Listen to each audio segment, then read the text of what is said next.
Apocalipsis 16:1 dice: oí una gran voz que decía desde el templo a los 7 ángeles: y derramar sobre la tierra las 7 copas de la ira de Dios. Te invito a estudiar el día de hoy el capítulo 16 de Apocalipsis. Bienvenidos.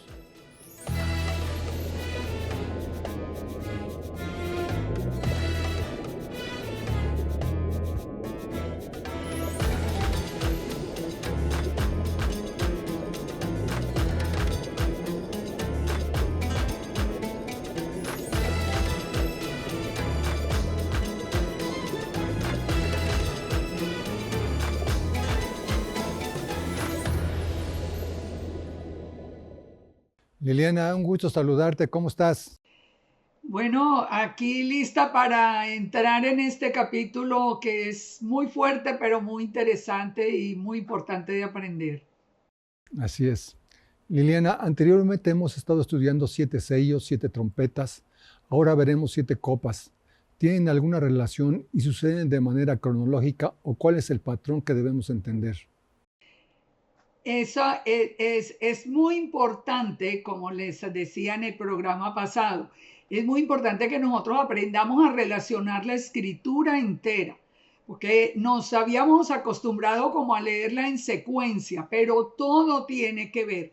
Y vamos a ver en una forma más clara, tal vez espero poderla transmitir a ustedes hoy cómo hay una relación literal entre los 7 sellos, las 7 trompetas y las 7 copas, solo que los juicios se van endureciendo y se van endureciendo en la medida en que ya el remanente ha sido guardado, como lo vimos en el capítulo pasado.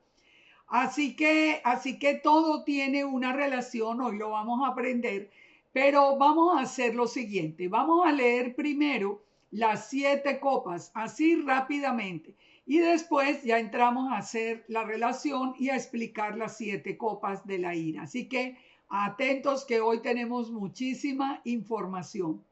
Nos dice la palabra en este capítulo de Apocalipsis. En el verso 1 nos dice: oí una gran voz que decía desde el templo a los 7 ángeles: id y derramad sobre la tierra las 7 copas de la ira de Dios. Y fue el primero y derramó su copa sobre la tierra. Y vino una úlcera maligna y pestilente sobre los hombres que tenían la marca de la bestia y que adoraban su imagen. El segundo ángel derramó la copa sobre el mar, y éste se convirtió en sangre como de muerto, y murió todo ser vivo que había en el mar. El tercer ángel derramó la copa sobre los ríos y sobre las fuentes de las aguas, y se convirtieron en sangre. Y oí al ángel de las aguas que decía: justo eres tú, oh Señor, el que eres, el que eras, el santo, porque has juzgado todas estas cosas. Por cuanto derramaron la sangre de los santos y de los profetas, tú les has dado a beber sangre, pues lo merecen. También oía otro que desde el altar decía: ciertamente, Señor Dios poderoso, tus juicios son verdaderos y justos. Nos dice el verso 8: el cuarto ángel derramó la copa sobre el sol, el cual fue dado quemar a los hombres con fuego. Y a los hombres se quemaron con el gran calor y blasfemaron el nombre de Dios, que tiene poder sobre estas plagas, y no se arrepintieron para darle gloria. El quinto ángel derramó su copa sobre el trono de la bestia, y su reino se cubrió de tinieblas, y mordían de dolor sus lenguas. Y blasfemaron contra el Dios del cielo por los dolores y las úlceras, y no se arrepintieron de sus obras. El sexto ángel derramó su copa sobre el gran río Éufrates. El agua se secó para que estuviese preparado el camino a los reyes de Oriente.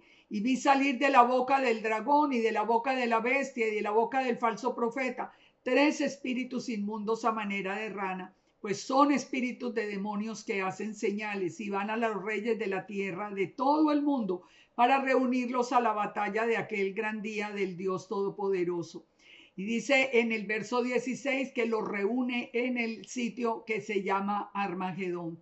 El séptimo ángel derramó la copa por el aire, y salió una gran voz del templo diciendo: hecho está, vienen los relámpagos, las voces, los truenos, un gran temblor, ya lo vamos a leer bien, y allí la gran ciudad es dividida en tres partes. Este es en términos generales las 7 copas de la ira. Ahora, vamos a relacionarlas con lo anterior, como les decía, porque esto es importante que lo tengamos nosotros muy presente. Cuando nosotros podemos ver en secuencia los 7 sellos, las 7 trompetas y las 7 copas, nosotros vemos que, por ejemplo, la trompeta número 1 tiene que ver con un juicio de granizo, de fuego y de sangre, y es en la tierra. De nuevo, ahora la copa número 1 tiene que ver con la tierra y tiene que ver con las úlceras, es relacionado directamente con la tierra. La trompeta número 2 está relacionada con en el mar, volviéndose también sangre y muriendo una tercera parte de la humanidad. En la copa de la ira número 2 también tiene que ver con el mar, con la sangre, y ahora mueren los seres vivos que están en el mar. Cuando nosotros vemos la trompeta número 3, vemos que la estrella Ajenjo pone las aguas amargas. Pero cuando estudiamos la tercera copa, vemos también que los ríos y las fuentes de las aguas ahora se convierten en sangre. Cuando vimos la trompeta número 4, el sol, la luna, las estrellas, hay oscuridad. Aquí en la cuarta copa, el sol quema a los hombres. Pero fíjense que es literal. Es como si nosotros tenemos que ir aprendiendo una secuencia de juicios que vamos a poder inclusive casi que anticipar lo próximo que va a venir. Recordemos que el Padre dijo que él no haría nada sin avisarlo a sus profetas. Ahora, cuando nosotros vemos la trompeta número 5, se abre el abismo y salen las langostas. Aquí en la copa número 5 vienen las tinieblas y viene todo el juicio contra el trono de la bestia, que vamos a analizar cómo está relacionado con esa trompeta. En la trompeta 6 se desataron los ángeles del Éufrates. Aquí en la copa número 6 salen los espíritus de las bocas, pero se seca el Éufrates para la destrucción final. O sea, están en directa relación.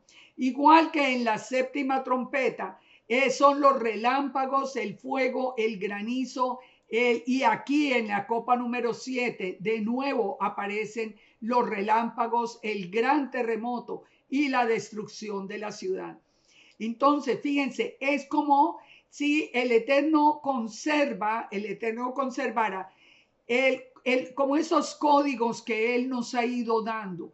Ahora, Él nos enseñó desde el principio, Él nos enseñó que cada una, cuando vinieron todas las pestes y todos los juicios sobre Egipto, Él nos enseñó que cada una estaba relacionada con un pecado de Egipto o con un dios de Egipto. O sea, no eran al azar las cosas que se van a afectar. Nosotros tenemos que buscar en la tierra a qué corresponden, por qué se está haciendo ese juicio.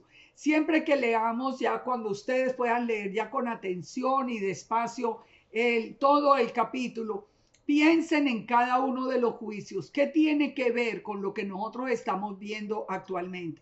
¿Por qué es importante? Porque si nosotros aprendemos a leer ese código que viene contra lo que se está haciendo mal, nosotros aprendemos a prevenir y a no meternos de pronto por caminos que nos lleven a perder la salvación. Miremos un ejemplo. Volvamos acá a las 7 copas. La primera copa dice que el primer ángel derramó su copa sobre la tierra y vino una úlcera maligna y pestilente sobre los hombres que tenían la marca de la bestia y que adoraban su imagen. Recordemos que cuando estamos en Éxodo 9, y nosotros estamos estudiando todos los juicios que hizo el Eterno allí en Egipto, nosotros también encontramos que ese sarpullido en la piel aparece, y aparece, según nos dice la misma palabra, dirigido hacia Imhotep, que era el dios de la medicina, la inteligencia y la sabiduría. Nosotros, si hoy analizamos esto, ¿por qué viene una úlcera maligna sobre los que se pusieron la marca de la bestia y sobre los que adoraron la imagen? Nosotros ya vamos relacionando los eventos de los últimos años, donde se ha permitido que la marca de la bestia sea implantada en el cuerpo. Esto viene a través de qué? Igualmente de la medicina. Eso está involucrado de una manera absolutamente clara y directa. Entonces, cuando nosotros vamos entendiendo esta parte, nosotros nos damos cuenta que únicamente los que tenían la marca de la bestia tenían esa úlcera maligna y pestilente sobre sus cuerpos. Ahora, fíjense que hay muchas cosas hoy relacionadas con la medicina que son completamente opuestas al eterno, como la creación de compuestos que están afectando la vida y el ADN de todos los seres humanos. O sea, en nosotros vemos la lucha que tiene el enemigo contra el ser humano y la creación del eterno. Así que podemos ir entendiendo, revisando lo que está sucediendo alrededor esta primera copa. Ahora miremos la segunda copa. El segundo ángel derramó la copa sobre el mar. ¿Qué representa el mar? El mar, ya hemos visto en las escrituras, el mar representa las naciones, las aguas, significa grupos étnicos mezclados. ¿Dónde lo aprendemos? Por ejemplo, Apocalipsis 17, cuando se hace la sentencia contra la gran ramera, dice en el verso 15, las aguas que has visto donde la ramera se sienta son pueblos, muchedumbres, naciones y lenguas. O sea, cuando se está hablando del mar, se está hablando de las naciones que se han unido en contra del Eterno. Ahora, cuando nosotros recordamos el juicio en Egipto, ¿qué fue lo primero que se alteró? También el río Nilo, porque el río Nilo se había vuelto un culto de adoración. El mismo río era llamado un dios. Ahora, todo esto de la medicina ha llegado también a esa categoría, como que lo que dice así es y no hay forma de ir más allá de la información que nos pueden estar a nosotros suministrando. Miremos el tercer ángel, la tercera copa. Dice, derramó su copa sobre los ríos y sobre las fuentes de las aguas y se convirtieron en sangre. Y dice, y oí al ángel de las aguas. Aquí viene la explicación de esta copa. Dice que el ángel de las aguas decía, justo eres tú, oh Señor, el que eras, el que eras, el santo, porque has juzgado estas cosas. Por cuanto derramaron la sangre de los santos y de los profetas, también tú les has dado a beber sangre. Entonces, ¿por qué viene este juicio? El Eterno no envía un juicio sin razón, porque la persecución a todo el pueblo del Eterno y ha sido por siglos, no es ahora únicamente. Nosotros sabemos de las cruzadas, nosotros sabemos de tantos episodios en el mundo donde el mundo creyente ha sido perseguido. Entonces dice el mismo Eterno, nos lo aclara acá. Dice que se convierte el agua en sangre, como recordándole toda la sangre que el mundo ha derramado. ¿Por qué el mundo? Porque nos está hablando de las aguas y del mar que representan a todas las naciones. Dice entonces que oía otro que desde el altar decía, ciertamente, Señor Todopoderoso, tus juicios son verdaderos y justos. Es decir, hay justicia en lo que se está haciendo, por más que nosotros veamos juicios tan fuertes. Ahora, cuando miramos el cuarto ángel nos dice que derramó su copa sobre el sol, al cual fue dado quemar a los hombres con fuego. Y los hombres se quemaron por el gran calor y blasfemaron en el nombre de Dios, que tiene poder sobre estas plagas, y no se arrepintieron para darle gloria. Analicemos esto porque esto tiene una información muy interesante que ustedes mismos la pueden encontrar fácilmente por internet para que vamos entendiendo esto del sol y para que por lo menos, aquí ya no podemos decirlo de una manera absoluta, pero a quiénes serán los que van a morir por causa de la temperatura del sol. Fíjense, el sol ha sido desde siempre un dios sobre la tierra. Muchos han adorado al sol. El mismo Israel, según nos dice Ezequiel 8:16, un día el Padre los encuentra a ellos adorando al sol dentro del templo. La adoración al sol también viene a través de la Iglesia Católica. Nosotros aprendimos que inclusive el día de reposo fue cambiado en honor al sol, al día del sol. O sea, el sol ha sido un Dios, el que, digamos, como que compite con el Eterno cuando no puede tener esa competencia. Porque el Eterno es el creador y el creador además del sol, pero el hombre ha hecho de el sol un Dios. La adoración a Tamuz que encontramos también en parte de la escritura era una parte de la adoración al sol. Pero ¿qué está pasando hoy?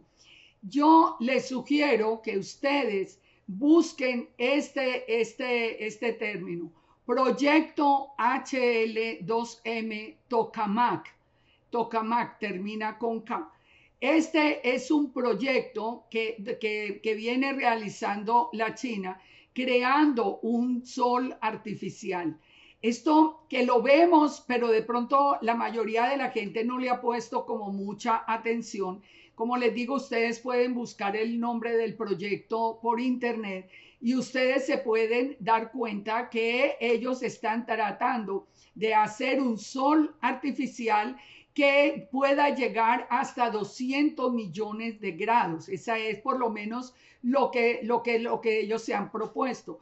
Ese proyecto utilizará campos magnéticos para estabilizar el plasma que se confinará dentro del reactor y emitirá energía. Ahora, ¿cuándo comenzó ese proyecto? Por lo menos se empezó a saber desde el 30 de septiembre del 2019, lo que ya empezamos a ver que no es una coincidencia con todos estos tiempos. Entonces, cuando el proyecto ya empezó, digamos, se anunció y empezó en forma en el 2006 y esperando que al final del 2020 ya se fuera, ya se pudiera poner en operación. Esto es algo que está en curso, pero nosotros tenemos que entender algo muy importante, muy importante. Cuando nosotros nos vamos a Isaías 14:13, nosotros entendemos el por qué esto está sucediendo. Fíjense, Isaías 14:13 nos dice, tú que decías en tu corazón, subiré al cielo, en lo alto, junto a las estrellas de Dios, levantaré mi trono y en el monte del testimonio me sentaré a los lados del norte. ¿Quién está hablando aquí? Satanás. Recuerden que aquí nos está explicando el Eterno cómo era el querubín al que le había dado la autoridad en la tierra. Y él se rebeló contra el Eterno diciendo, como dice el verso 14, yo subiré a las alturas de las nubes y seré semejante al Altísimo. Pero ¿qué le dice el Eterno? Le dice, mas tú derribado eres hasta el Seol, a los lados del abismo. Entendamos entonces, todos estos proyectos, hacer un sol artificial, es un enfrentamiento directo al Eterno. Esto lo hace el enemigo. ¿Por qué?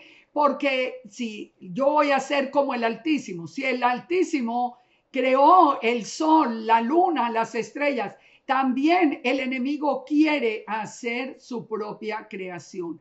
Por eso cuando nosotros encontramos esta copa, yo por lo menos personalmente pienso que quienes van a ser quemados por la temperatura de ese sol van a ser sus mismos creadores. O sea, esto no, porque si fuera toda la humanidad desaparecería, pero la humanidad no va a desaparecer. Pero aquí sí podemos entender a través de Isaías es que ese proyecto del enemigo se está llevando a cabo aún en este día. Bien, Liliana. Estamos viendo en Apocalipsis 16 que la gente, a pesar de todas las plagas, no se arrepienten y blasfeman contra Dios. Eso es lo que más impresiona de leerlo, porque nosotros sigamos con la quinta copa y vamos a encontrar literalmente esto que ya lo hemos analizado antes también.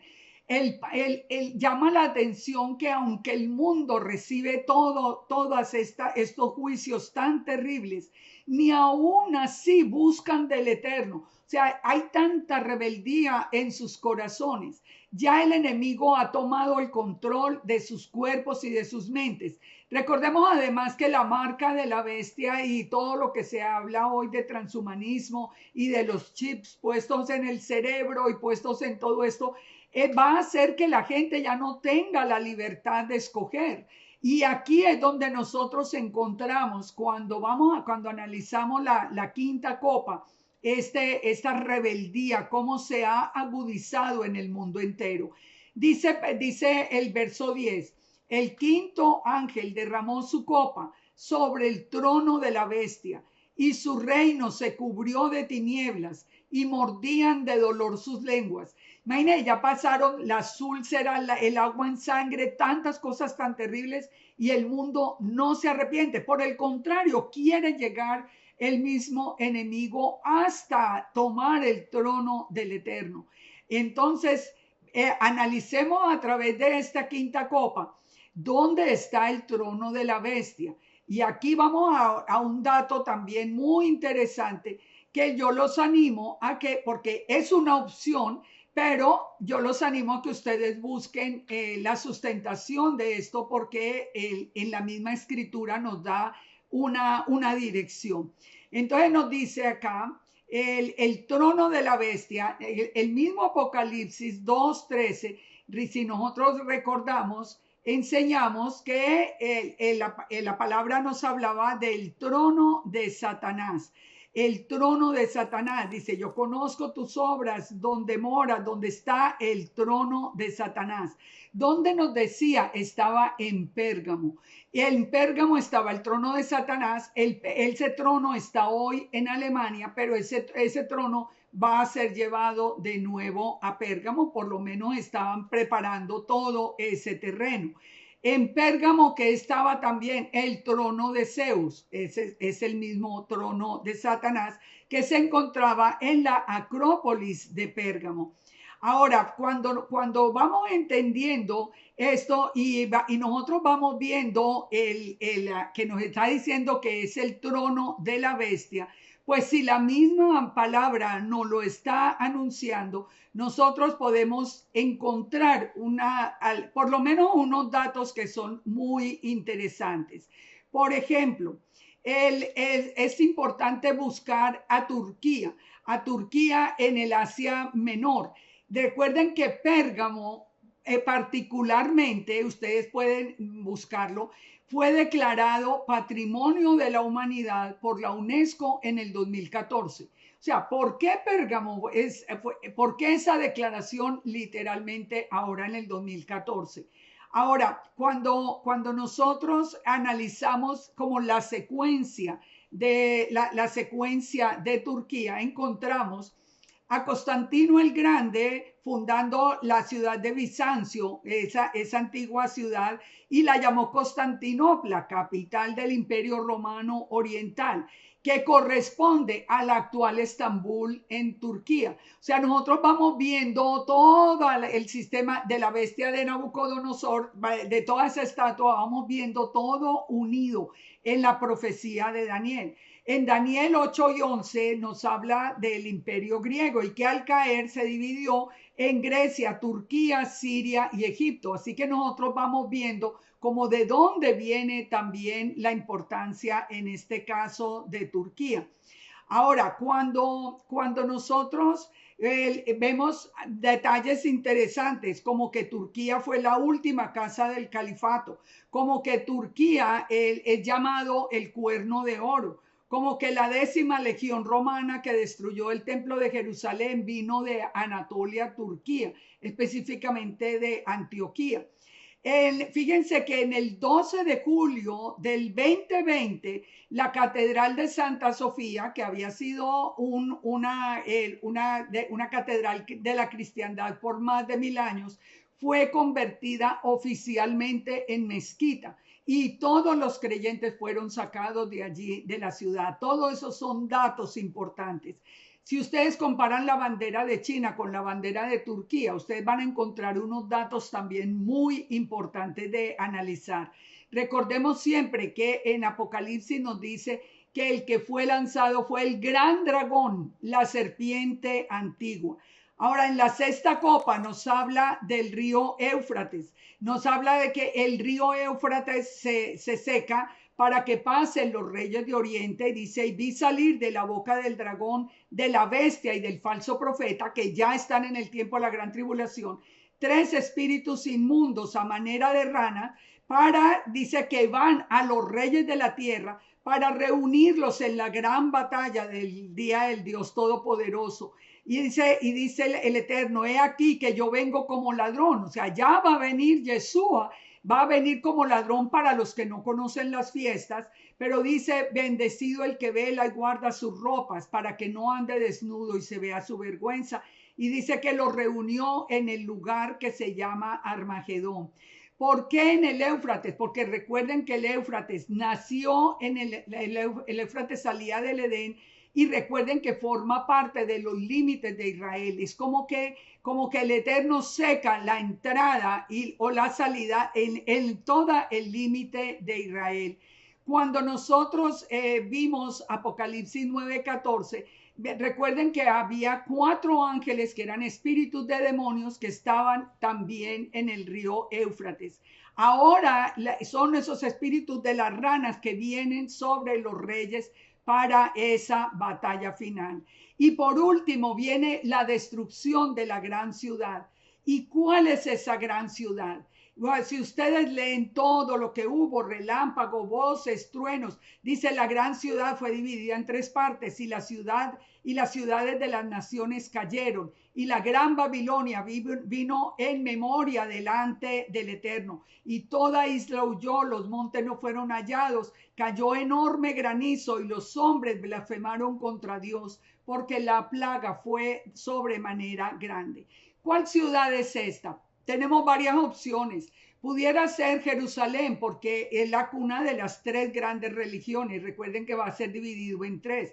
Pudiera ser la Meca, pudiera ser el Vaticano, pudiera ser Dubái, donde hoy está la casa abrahámica, que lleva las 3 grandes religiones, pero a una sola religión mundial que nada tiene que ver con el Eterno. Bien, Liliana, se nos terminó el tiempo. Continuaremos con el estudio del libro de Apocalipsis. Vamos a continuar y yo les pido que ustedes confirmen todos esos datos. Shalom para todos y muchas bendiciones. Shalom. Recordemos siempre Proverbios 18:10 que nos dice, torre fuerte es el nombre del Señor. A él correrá el justo y será levantado. Nos vemos en el próximo programa. Shalom.